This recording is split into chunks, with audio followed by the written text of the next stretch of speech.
Good afternoon, everyone. This is Jenny Bragel from TechServe Alliance. Welcome to the Certification webinar series. Today's webinar is Objections are Buying Signs. There will be a question and answer session after the presentation, so feel free to write in any questions you would like to have answered in the question box on the right side of your screen. Also, we are recording today's presentation, and it will be available to TechServe members on the e-learning center of the website. Now I'd like to introduce our speaker for the day, Barb Bruno, President of Good as Gold Training. Barb?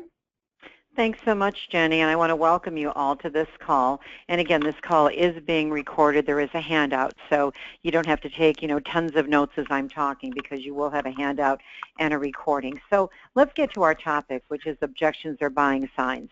And I want to start out with basically discovering why are they buying signs, or why are there requests for more information. The truth of the matter is, if somebody had no interest in listening to what you were saying, they would hang up. Silence is basically the only thing you can't overcome. And I was just at a recent conference, and they go, well, what do you do? Because sometimes people hang up on you, and I go, I just call back and say, I am so sorry we got disconnected. And almost always, they will talk to you because they get a little bit embarrassed that they hung up. Set a goal of overcoming 3 objections during every contact with prospects or clients. The truth of the matter is, if you are not overcoming objections when you're making calls, what you're doing is you're making customer service calls. You're not making sales calls. And recruiting has been, is, and always will be a sales profession. It's relationship building, but the functions of what we do, regardless of what your position is, whether you're in client development, whether you're a recruiter, whether you're a coordinator, whether you're an outside sales, everybody that works in a recruiting firm, a contract staffing firm, is in sales. And that's why, it is so important to realize that you have to overcome 3 objections with every single conversation. If you're not overcoming objections now, that might be a pretty big lift to go from not overcoming objections at all to trying to overcome 3. But what I want you to think about doing is just overcome 1. With every phone call you take, starting with your next phone call, overcome 1 objection. Just 1 objection, and then get it to 2, and then get it to 3. It's interesting, and I want to share this story with you because I think it'll show you why you've got to get not good at this, but great at this. When I'm in front of corporate audiences, and I speak in front of our profession, but I've been doing more and more presentations in front of hiring authorities. And it's interesting because when I ask them what are their complaints about us, because when I get up there, they're always saying, well, you people do this and you people do that. And one of their biggest complaints is they go, we find it interesting that we can give 1 or 2 objections and we get 95% of the recruiters that call us off the phone, and they never call us back again. So how bad did they want our business? We're giving them objections to see how badly they want our business, to see if they truly believe in what they're selling. And, we know 2 or 3 objections to just get people off the phone instantly, and they never call us back.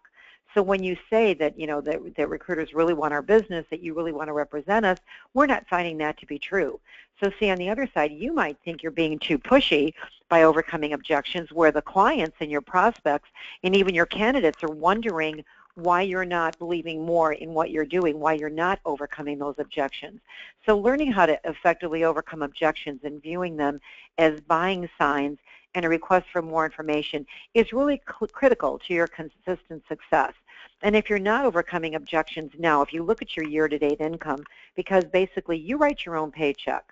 Your owner or your manager doesn't write your paycheck, you do, because in our profession you're paid quite a bit on performance.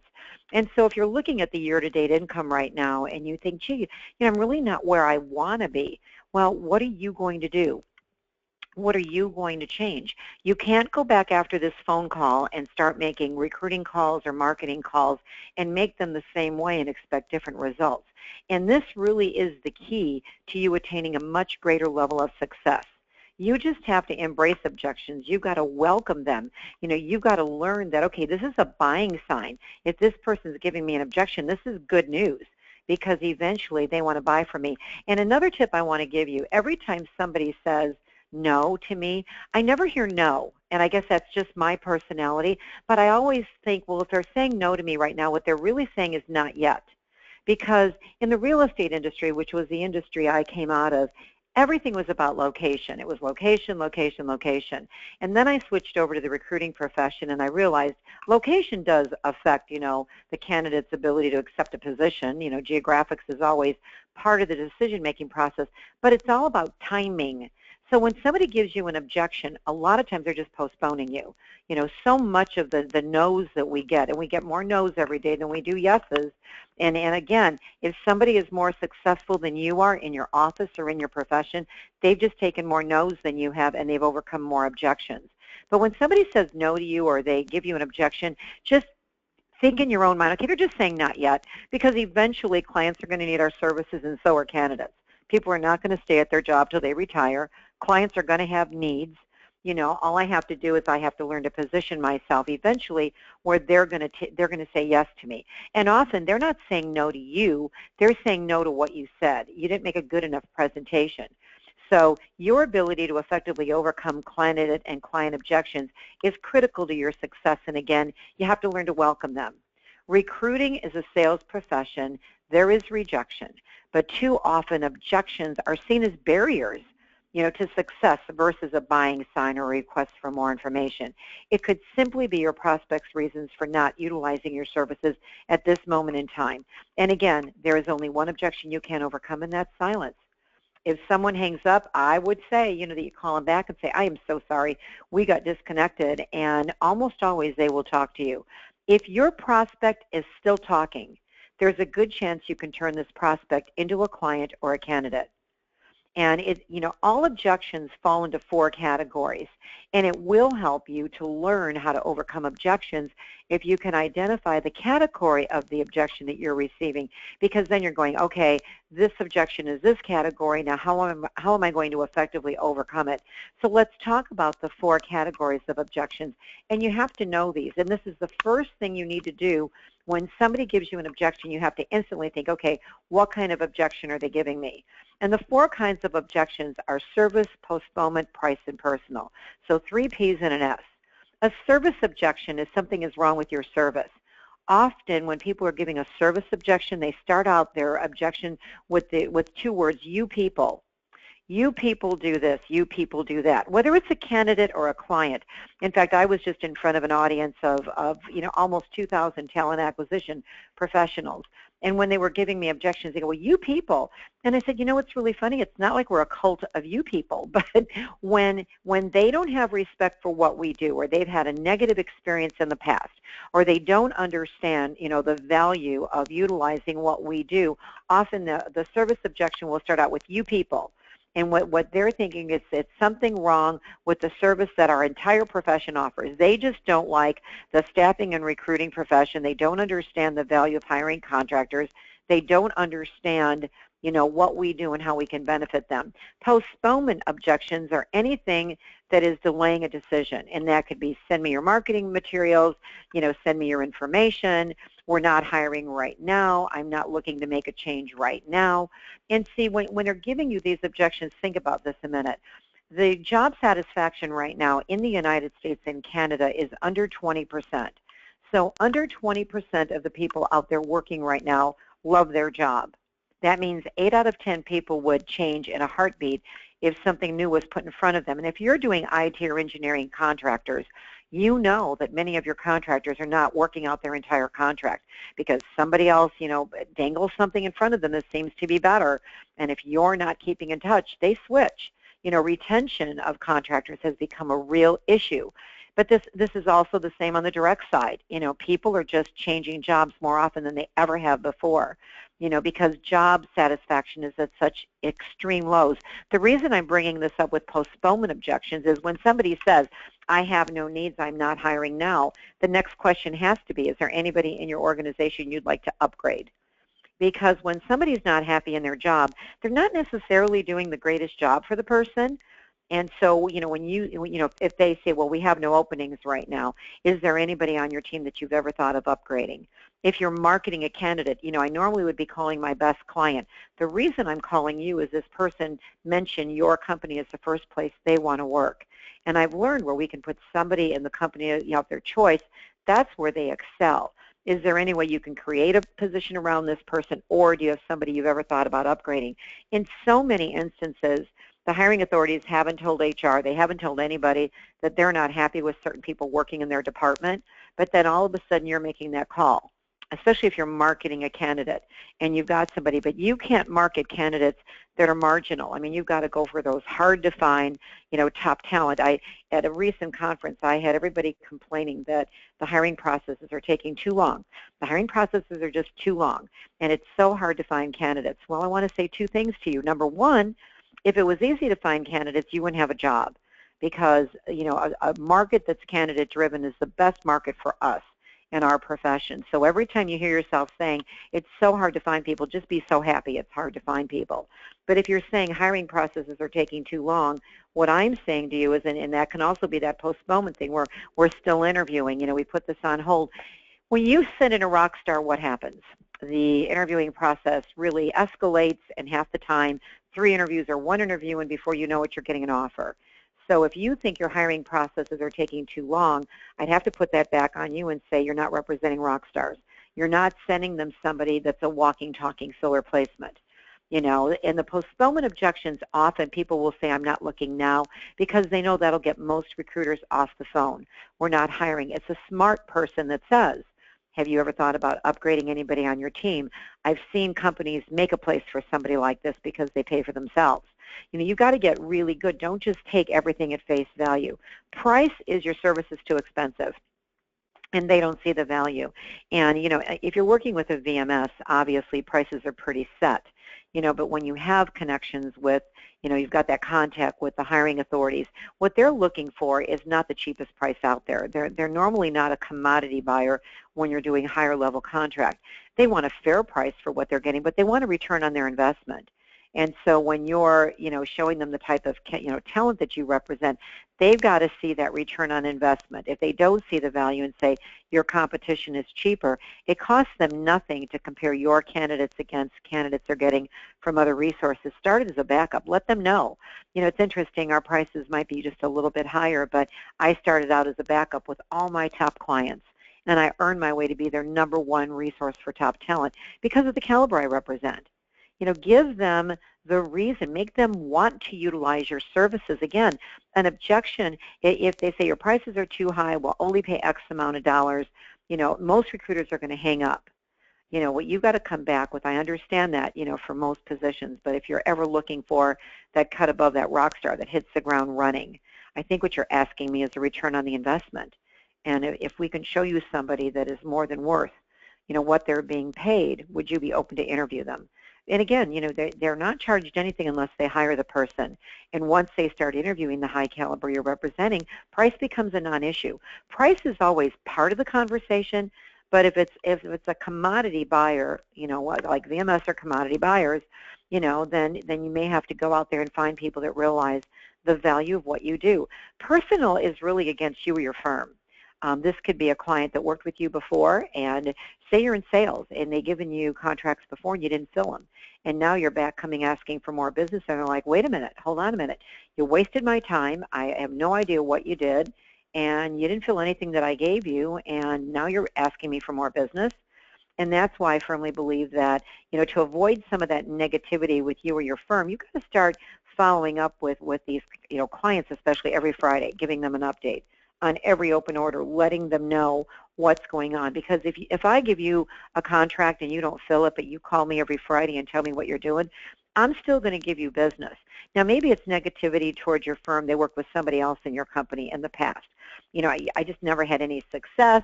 We gave you openings. We never, you've also got to see, are their margins too low? Are their pay rates too low? Is there a reason why your firm didn't fill the jobs? But if this is a client you want to do business with, it's easy to overcome.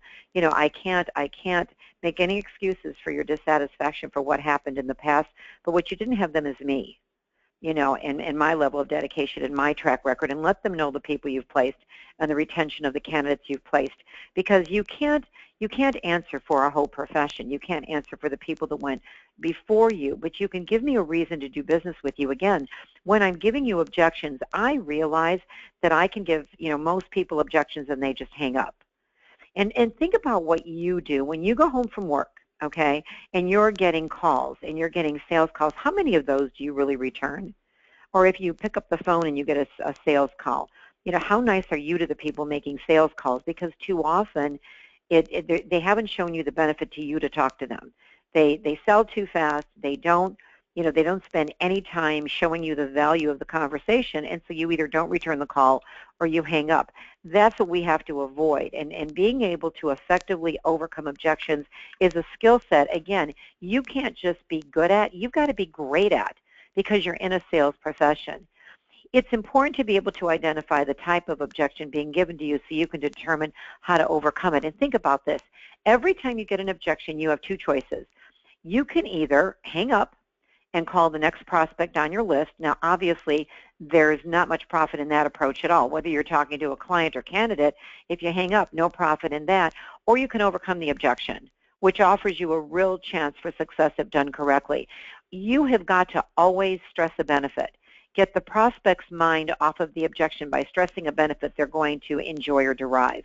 And always address the what's in it for me, whether you've got a client on the phone or a candidate on the phone. I always tell people when I'm out there training, I want you to imagine that every human being you talk to in our profession, every human being you talk to, whether it's a client, whether it's a candidate, whether it's your outside salesperson, whether it's the recruiters in housing, whoever you're talking to, they've got this gigantic black tattoo on their forehead, WIIFM. What's in it for me? So when you're overcoming objections, you always keep that on the top of your mind. They don't care about you. They don't care about your candidate. They don't care about what you're trying to achieve. They care about themselves. Why should I talk to you? Why is it worth my time not to hang up, which is the only objection you can't overcome? Why should I talk to you? How is it going to benefit me? How is it going to make my life easier? And too often, we sell too fast rather than really determining where a person's pain is, what their real needs are. You can't position yourself properly when you're making calls unless you really understand what the other person is facing. And that's why this is so critically important. And again, you have to make the choice. Are you going to make sales calls or customer service calls? It was interesting because I got called by a large franchise group 2 months ago, and they wanted me to come in and do some training for them. And so I submitted the programs I was going to do, and they came back to me and they said, would you take the word sales out of your presentations? Because we like to basically, view ourselves as a customer service organization. Now, when I talked to the top person of this large franchise group, they admitted the sales are down, profits are down, that the reason they were bringing me in is because they really needed to turn things around and wanted me to give them the best ways that I knew to generate more sales and revenue. But when I gave them the program, and one of the programs was, are you making customer service or sales calls? And they said, well, but we still want to remain a customer service organization. And finally, I turned the speaking engagement down because with me not being able to use the word selling, I couldn't help their people. Because as long as their people viewed themselves as customer service reps, they weren't going to negotiate properly. They weren't going to close the sale. They weren't going to pre-close with every conversation. You have got to make sales calls. You've got to provide a high level of customer service. I'm not saying that we don't service our clients and our candidates at a very high level, but you've got to make sales calls. If you're not overcoming at least 2 or 3 objections with every presentation, you're making customer service calls. And so to be more successful, you need to get great at overcoming both candidate and client objections. And think about this. How can you get great at something? The only way to get great at anything, think about those of you that play sports. I remember the first time I went out to play golf. I was a tennis player, and I was thinking, golf is such a stupid game. The ball is sitting still. I mean, how hard can this be? This just seems like such a low-energy game. And after my first humbling game of golf, I had a whole new respect for the game because I was whiffing the ball. The only way I could play a good game of golf was when it was raining because I would keep my head down until I finally learned how to play the game of golf. But it took practice, doesn't it? Anything you're going to do takes practice. It's the same at overcoming objections. You've got to role play objections. My suggestion would be every single time you're stopped by an objection, write it down, and then role play possible ways to overcome the objection with your owners, managers, or other recruiters or account executives, because you don't want the same objection to prevent you from attaining the level of success you deserve. See, what I would love to see you do is master in these next 2 months of the year, November and December, become great at overcoming objections, because what you're doing now is you're setting up next year for yourself. And if you just flip that switch, see, right now you might not automatically overcome objections because you're viewing them as negative. But now, as of today, you're going to think to yourself, okay, this is a buying sign. They want more information from me. And when you view that, it becomes much easier to overcome them, and it will help you next year earn that level of success and income that you really want and you really deserve. If an objection stops your progress the first time, I just think that's a learning experience. But if it continues to stop you, you need to learn how to effectively overcome it. I've had recruiters, say, well, there's some objections you just can't overcome. No, there's not. You can overcome any and all objections other than somebody hanging up or not talking to you. It's interesting because I used to go to conferences and I would put a $100 bill on the podium and I would tell people, if anybody can give me an objection that I can't overcome, the $100 bill is yours. And no one ever got the $100 bill because there is nothing. And if you need time to think, I usually start out, especially if somebody gives me an objection that's kind of off the wall, I'll say, I really appreciate your opinion. I understand where you're coming from. Let me explain why that won't be an issue. And that gives you time to think, and it also validates. Like when you're overcoming objections, you don't want to put the person on the defensive. You don't want to say, well, how is that working for you?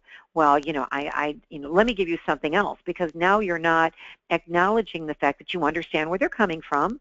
You understand why they might feel that way, but now you're going to show them why that's not going to be an issue. That little, transitional phrase also gives you some time to think, because it takes practice to get great at overcoming objections. It takes practice. And again, practice makes perfect. You've got to role play and you've got to practice. Overcoming objection is no different than any other skill. Every time you hear a new objection, share it. And if you've heard an objection, eventually other people in your office are going to hear the same objection, and now they're going to be prepared to overcome them. The best advice I could give you is have an objection jar. And every single time somebody gives you an objection, you're going to throw it in a jar. And then once a week or once every other week, everybody in the office stands up and you pull out the objections and you all try to overcome them. And the last one standing wins. And you can work out something with your owner or manager. Maybe they buy you lunch, or maybe you get to leave the office an hour early, but there's some kind of reward for the person that becomes great at overcoming objections. But it's interesting because I do this when I'm out training, and I'll have, groups of people stand up, and I can have one objection knock out 15 or 20 recruiters in at a conference. And I'm thinking, and the objections they're getting are objections that were submitted to me from the audience members. So it's not hard objections that I think of. In fact, what would be really great for all of you? When you get off this phone, write down the top 5 objections you have trouble with from candidates, and write down the 5 top objections that you have problems overcoming from clients. And then on Friday, on tomorrow, just start out just pulling them out of the jar and role-playing as a group. And if you're, if you're alone, if you're a sole proprietor, you're working on your own, you don't have somebody to role-play with, try to find a mastermind group. Try to find other people in the profession that you can role-play with. Because it's so important. This is not something you have to be good at. This is something you have to be great at. And if you want to discuss some specific objections you're getting when I'm done with the presentation, I'll be glad to overcome any objections. You can just ask me that question when we're actually done with the presentation. Something I also wanted to basically address today is objections that I've been addressing about the certification program, because obviously, I helped TSA develop their certification program. The training you got this morning is like 1/100th of the information that is in the study guide for certification. So is this training that I just gave you this morning in the study guide for certification? Yes, it is, because I wrote the study guide. And what we're trying to do is give you the sampling of the type of education you're going to get when you sign up for certification. But I've also been, basically hearing objections about certification. And I hear people say, I don't have time. I'm afraid I won't pass. I can't afford the registration fee. I don't see the value, okay? And my way of overcoming those objections is you have to understand that certification gives you a competitive edge. It is a great base of knowledge. And if you read the study guide, and if you have an opportunity to take the prep class even greatly greatly increases your ability to pass the exam. And we're doing a prep class at conference. If any of you are at the TSA conference, there is absolutely no better time than to sign up for certification than today, because conference is next week, and we're doing a prep class at conference. And so I'm doing the prep class, and so is Craig Etter. Craig wrote the legal sections. I wrote the industry practices and best practices. So you're being trained by the two people that wrote, the actual study materials. And so if you're afraid you won't pass and you really want to take advantage of that great base of knowledge, sign up for that prep class. It's free. If you're registered at the TSA conference, you can take the prep class free. There is no charge. And if you've already, if you've taken the level 1 exam and you're thinking about taking level 2, I'm actually going to do some level 2 prep training over the lunch hour. You're going to sit for the whole day because the study guide is the same for both levels, but then I'm going to do some individual training for people taking level 2 also at the conference. And what's nice, if you're afraid you're not going to pass, they were going to up the passing score at conference. And then we had a lot of calls from people saying, why are you doing that? It's nerve-wracking enough, and we're traveling to conference. And so what TSA decided to do is they're not going to roll out any new materials or the new test scores until January 1. So passing score right now is 70. And I'm telling you, if you study the study guide, if you take that prep class, you will pass the test. So if you're afraid you're not going to pass, then please sign up and be in my prep class at the conference, and I'll do everything I can, and so will Craig, to make sure that you pass. What's nice, too, is certification shows your commitment to a lifetime of training. And think of the people you place in jobs. They've all got certifications, don't they? And there's a big premium put on education and different certifications. And, now that people are being certified, clients are loving the fact, and so are candidates, that you're earning your certification too. It's a resource to anticipate trends. When we put new materials into the exam after January 1, we're going to do a webinar for anybody to pass level 1 or level 2 before December 31st.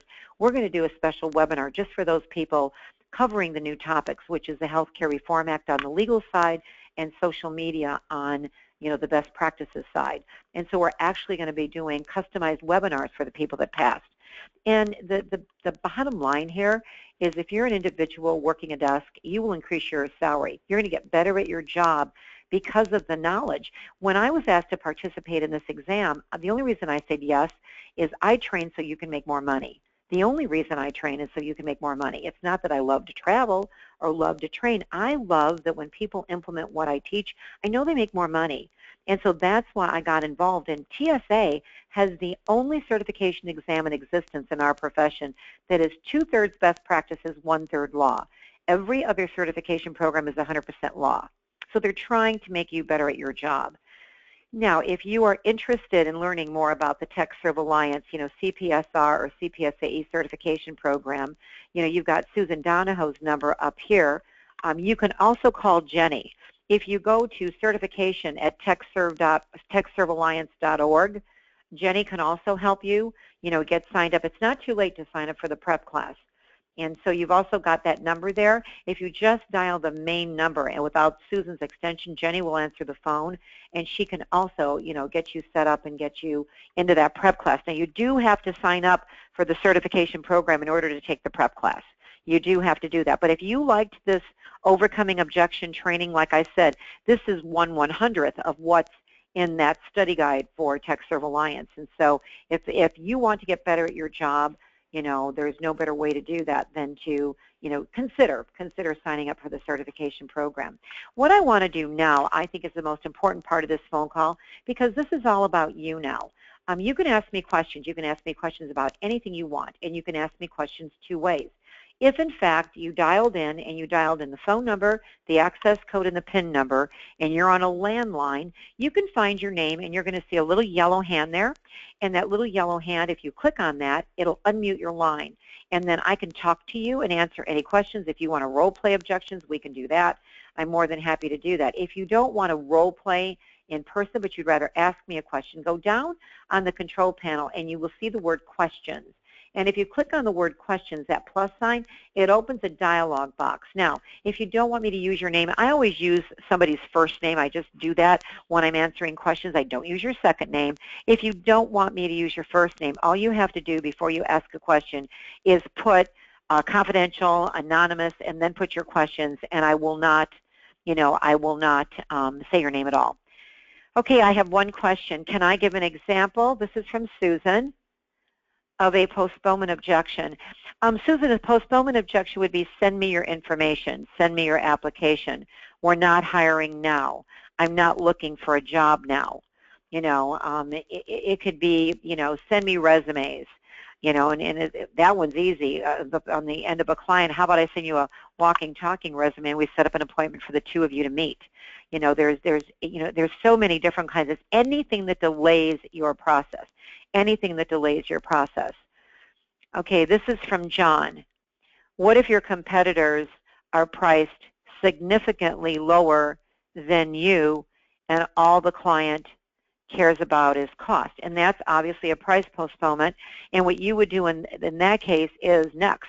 That client, that location is now a resource for you for candidates.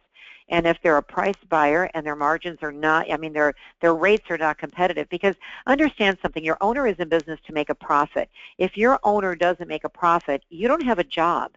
And so every penny that you put down to that bottom line, you've really got to protect margins. There's no such thing as a break even. If you're quoting rates that are break even, you're going to lose money. And do you realize that if you don't quote, if you don't quote rates right, your owner could lose money for every hour that you have somebody out there working? And again, they're in business to make a profit, not provide a job for you. So you've got to get great at feeling very comfortable with the rates you charge. And there are people that will only buy, from the cheapest place out there. So I guess I have a question for you. Do you want to be, Walmart, or do you want to be Nordstrom's? Who do you want to be? Do you want to just go where the cheapest business is? And I've learned that the clients that really give you a hard time about price at the beginning are also going to be, those clients that, sometimes have a turnover issue and almost always become a collection problem. So it's almost like it just keeps, that snowball keeps rolling down the hill and getting worse. So get back on the phones and find the clients that you deserve to represent. How long, this is from Pat, how long will the study guide take me to learn? I tell people that are getting certified that the study guide, it will not take you. If you have a couple weeks, you can get through it. You can even get through it in a couple days. If you really are focusing on it. But I suggest you read the study guide through. It's online. You read it through, and then you go back and you read it and you look for critical knowledge points that you think might be on the exam. In the exam, again, it's very fair. We have a very high passing ratio. We don't have any question that is tripping a lot of people up. It's not like and, or silly things like that. It's all multiple choice and true and false. And it's the way most of you are working your desk anyway. It's best practices. That's what this exam represents, is best practices for recruiters and account executives. And of course, owners and managers are getting certified because they want to lead the way. And so, obviously it's good for owners and managers because it also exposes best practices to them. Let's see, are there still plans to set up a LinkedIn group for people who have passed the test? This is from Michael. Michael, it's done. The LinkedIn group is done. In fact, I believe it went live today, and maybe Jenny can say something about that when we get off. I've actually been writing, some questions for the LinkedIn group. They've been preparing this for a while, Michael. And they've got a certification insider that I know I'm writing an article for. It's a newsletter that you're all getting, as people that are certified. And now the LinkedIn group is definitely going to be set up. Individuals started setting up groups, Michael, and they weren't doing it through TSA. And so, they had to get their arms around it to get that group set up. But yes, we're going to have this community. And, when you sit for something like certification, you're not the average person out there. You're that cut above. You're that overachiever. And so do we want to have a LinkedIn group where that's very, very informative? Absolutely, to get all of you overachievers together. And so, when I'm done answering questions, maybe Jenny can talk a little bit about the LinkedIn group, because I know they've been working on it. How many people are actually passing the test out of those that are taking it? I think there's a passing rate of like 95% right now. And I can tell you the people that don't pass, because last year at conference we had a few not pass, and what they did is they came to the prep class. They never read the study guide. They came to the prep class. They thought they had enough to take the exam, so they went right after the prep class and took the exam. And I've always told everybody, you must read the study guide before you take that test. You read the study guide, come to the prep class, and we'll give you some critical knowledge points, and go back through the study guide one more time, then take your test. And so most of the people that are taking the exam are just not reading the study guide. They're not putting any time into this at all. It's like anything else. It takes a little bit of time and dedication. But the passing rate is extremely high for people that have any type of dedication. Okay, I've got a bunch of thank you notes here that all of you love the training, but I'm going to tell you something. Again, the only way to get good at this is, remember, it's postponement price personal service. Okay, this is the kind of objection they're getting me now. This is a buying sign, and remember, they're not saying no to you. They're saying not yet. You know, they're either going to use you or your competition. There is so much business out there. There are so many candidates that want to make changes. You know, they're just sitting there waiting for your phone calls. You just have to get out there and present yourself in a way. When I talk to individuals, you know, the candidates, they say we all sound alike. When we talk to clients, they say we all sound alike. You know, you've got to know what your personal brand is. Why should somebody use you as opposed to anybody else? And when they give you objections, you've got to go buying sign and watch what happens. You're going to have more people say yes to you, and the job becomes more fun. When you get great at overcoming objections, quite frankly, the job is more fun because you're not dreading something. You know, you're welcoming them because you realize you got a chance to do more business here. Okay, I see no more questions. I'm going to turn this call over to Jenny. And Jenny, do you want to address the LinkedIn group? Because Michael had asked the question, you know, when will the LinkedIn group actually be live and going for everybody? Yes. So the LinkedIn groups are currently live. There are two groups. It is IT and Engineering Staffing and Solutions Account Executives Connect, and the other one's very similar. It's IT and Engineering Staffing and Solutions Recruiters Connect. If you type that into your LinkedIn search bars, they will pop up, and you can select join on there, and we'll approve you right away so you can start posting and enter into the conversation.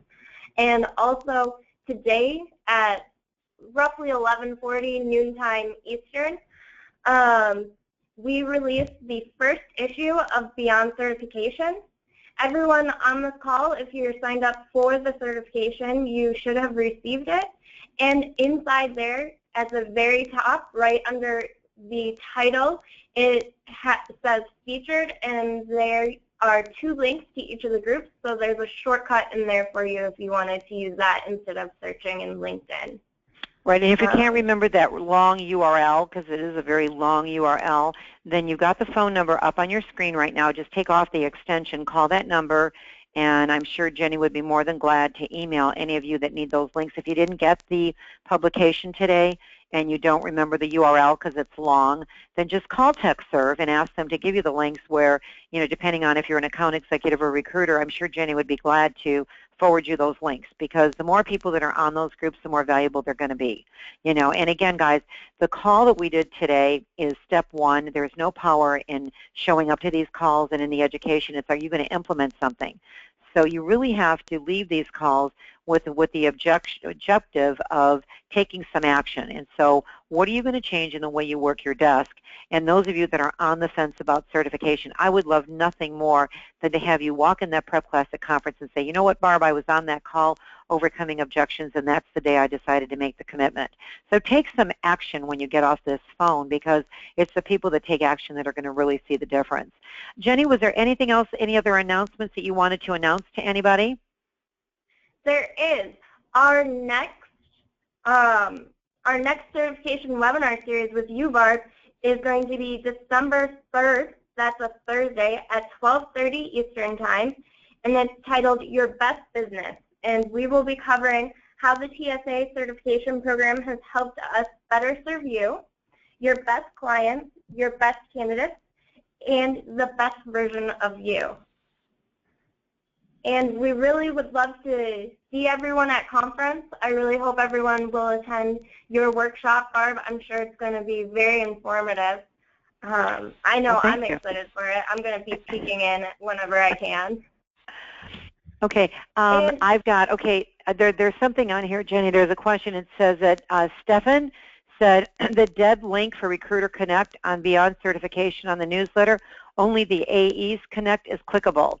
The other one is a dead link. So the one for the account executive in the Beyond Certification is working, but the link for recruiters on Beyond Certification is not. Thank you, Stefan, because that's great information. So you might want to resend the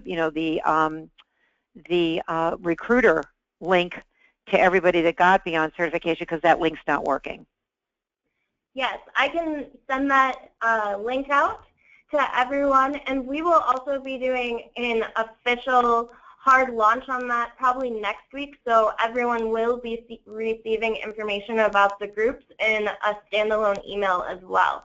And feel free to email us at certification@techservealliance.org for any certification-related questions. I'm happy to forward Beyond Certification to anyone who didn't receive it, and I can send you the link as well to both of the LinkedIn groups in case you wanted to join the recruiter one or just in case you needed it. Okay, perfect. Well, thanks for joining us, everybody. And again, please implement some of the ideas we shared so that in 2016 you have a record year. Thanks for joining us today, everybody. And Barb, I would like to say thank you on behalf of TechServe Alliance and everyone attending for your presentation today. You're very welcome. I love TechServe Alliance, and I hope to see many of you at the conference next week. And everyone, we will be sending out an email with today's slides and a link to today's presentation, along with a link to the certification webpage. Thank you, everyone, for attending.